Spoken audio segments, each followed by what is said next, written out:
बिस्मिल्लाहिर्रहमानिर्रहीम। अस्सलाम वालेकुम। मैं हूँ साजिदा परवीन। उम्मीद करती हूँ कि आप सब बखैरियत होंगे। आज हम बनाने लगे हैं शाही गजरेला। उसके लिए मैंने ये 4 किलो दूध लिया है। दूध मैंने कच्चा लिया है। इसको उबालने के लिए चूल्हा ऑन कर देते हैं।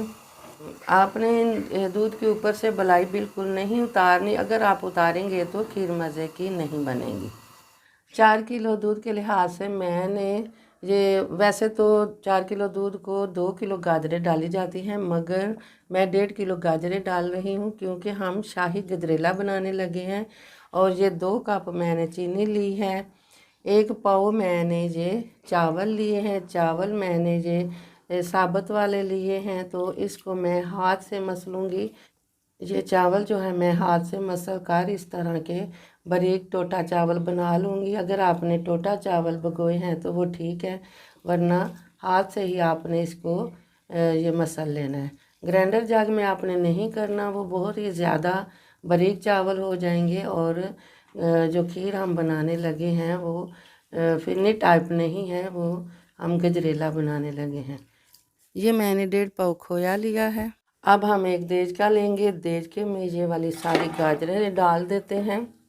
पहले मैंने गाजरें डाली हैं और उसके बाद आपने ये चावल डालने हैं। चावलों के पानी के अलावा भी मैं इसमें और पानी शामिल करूँगी और उन चूल्हे को मैं ऑन कर देती हूँ। और चावल एक मैं आपको इधर टिप बता दूँ कि चावल आपने नीचे नहीं डालने, गाजरें नीचे डालनी हैं, चावल ऊपर डालने हैं।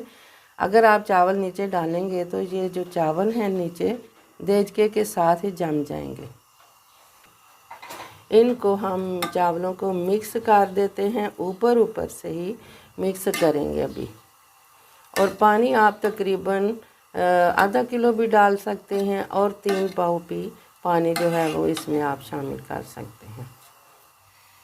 दूसरी तरफ हमारे दूध को भी उबाल आने वाला है। ये जो आपको चीज़ें दिखाई हैं, इन चीज़ों के अलावा भी मैं और इनमें चीज़ें शामिल करूँगी, वो मैं आपको साथ साथ बताती जाऊँगी कि वो खोया और जो खुश्क मेवा जाते हैं वो किस वक्त हम इसमें डालेंगे। गाजरें हमारी गल गई हैं और चावल भी गल गए हैं, पानी सारा खुश्क हो गया है। आप देख सकते हैं कि ये नीचे कोई पानी नहीं है।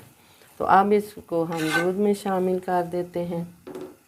दूध को भी उबाल आ गए हैं। अब इसमें हम थोड़ा थोड़ा करके ये चावल और गाजरें शामिल करते हैं। बिस्मिल्लाहिर्रहमानिर्रहीम। एकदम से आपने इनमें ये गाजरें और चावल नहीं दूध में शामिल करना, क्योंकि एकदम आप इसमें उंडेल देंगे तो दूध आपके ऊपर आ जाएगा उछल कर। तो आप इसमें थोड़ा थोड़ा ही डालें। तो इसको हम अब हिला देते हैं। तो जब तक ये शाही गजरेला तैयार नहीं हो जाता, आपने इसको इसी तरह से चम्मच को चलाते रहना है। हाँ जी, तो गजरेले को उबाल आ गए हैं। एक बार फिर मैं आपको दोबारा से क्या कहूँगी कि चम्मच आपने एंड तक हिलाते रहना है जब तक ये गजरेला हमारा तैयार नहीं हो जाता। फिर हमारी तैयार हो रही है और आपने क्या करना है, साइडों से आपने साथ साथ ही इसको हिलाते जाना है। और चूल्हा आपने बहुत तेज़ नहीं रखना, चूल्हे को आपने मीडियम पर ही रखना है और चमचा आपने मतवातर चलाते जाना है। अब इस वक्त आकर मैं इसमें खोया शामिल करूँगी, क्योंकि खोया ज़रूरी है। ये शाही गजरेला हम बना रहे हैं। और ये 1 पाव मैंने इसमें शामिल कर दिया है और ये जो है बाकी का मैं गार्निश के लिए रख लेती हूँ। और इसको मिक्स कर देते हैं अच्छे तरीके से। 2 कप मैंने ये चीनी डाल दी है। आप अपनी मर्ज़ी के मुताबिक भी इसमें चीनी डाल सकते हैं। दूध तो सारा खुश्क हो गया था, मगर अब जो चीनी है उसने अपना पानी छोड़ना है। तो जब ये पानी खुश्क हो जाएगा तो फिर मैं आपको दिखाती हूँ। बबल हमारे गजरेले के ऊपर आने शुरू हो गए हैं, मगर इस हद तक नहीं आए कि अभी खीर तैयार हो जाए, मगर अभी खीर तैयार होने में कुछ टाइम है। जब ये बबल उड़कर बाहर आ जाएंगे तो फिर आप समझ लें कि खीर हमारी तैयार है। खीर हमारी तैयार हो गई है। और आपको अगर पता ना चले कि तैयार हुई है कि नहीं, तो आपने क्या करना है, ये एक चीनी की प्लेट में 2 मिनट पहले आपने ये खीर डाल के रख लेनी है। और आपने जब ये जम जाए तो आप समझ लें कि खीर हमारी तैयार है। ये देख लें जम गई हुई है। चूल्हा हम बंद कर देते हैं। गार्निश के लिए मैंने ये पिस्ता और ये बादाम काट लिए हैं।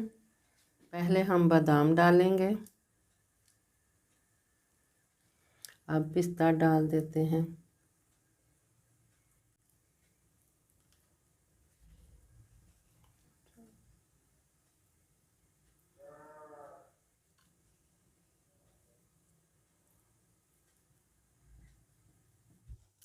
ये जो मैंने खोया रखा था गार्निश के लिए, वो मैं गार्निश करूँगी। शाही गजरेला हमारा बिल्कुल रेडी है, तैयार है। आप भी इसको ज़रूर ट्राई करें। बहुत ही मज़े का बनकर तैयार हुआ है। ये स्वीट डिश है।